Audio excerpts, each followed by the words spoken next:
Labas vakaras, norėjau pristatyti keletą knygų, kurias rekomenduočiau paskaityti jums. Tai viena dalis bus, žodžiu, moterims. Ajurveda grožiui. Rekomenduoju. Toliau.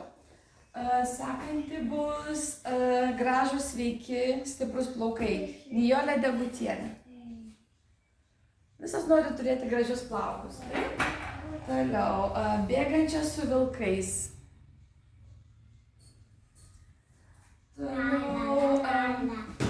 Toliau, kaip sveikai gyventi 150 metų. Bet čia visiems, ir vyrams tinka. Toliau, žavingoji. Nuostabi knygelė. Kartais angelas pasirodo. Užmiršau, Aldutė Vakarė. Laimingas projektas. Šitą knygą gavau dovanų.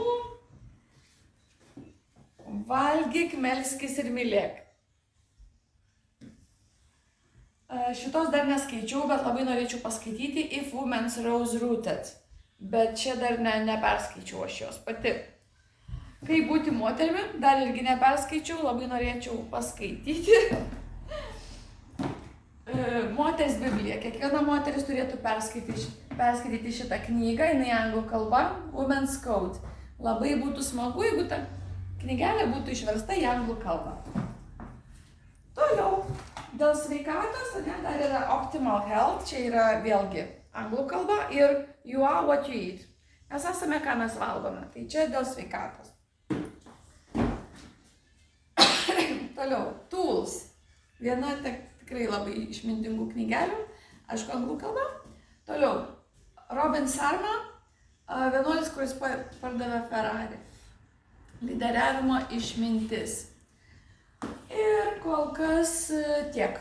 Čia daugiau gal moterims. Dar vieną gal knygelę. Spiritual Rules of Engagement. Tai ką, ačiū.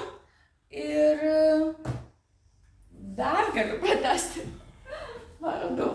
Balansas kasdienybėje, Tautvilė Šležaitė. Visiems rekomenduoju, verskite visas pasaulio kalbas. Rusų, anglų. Toliau, Jaunystės šaltinis 5 Tibeto pratimai, čia yra antroji knyga. Ir aišku, visokie jogos pratimai, taip toliau, aišku, rekomenduoju, nors pati nesu labai jogė. Tam kartui tiek.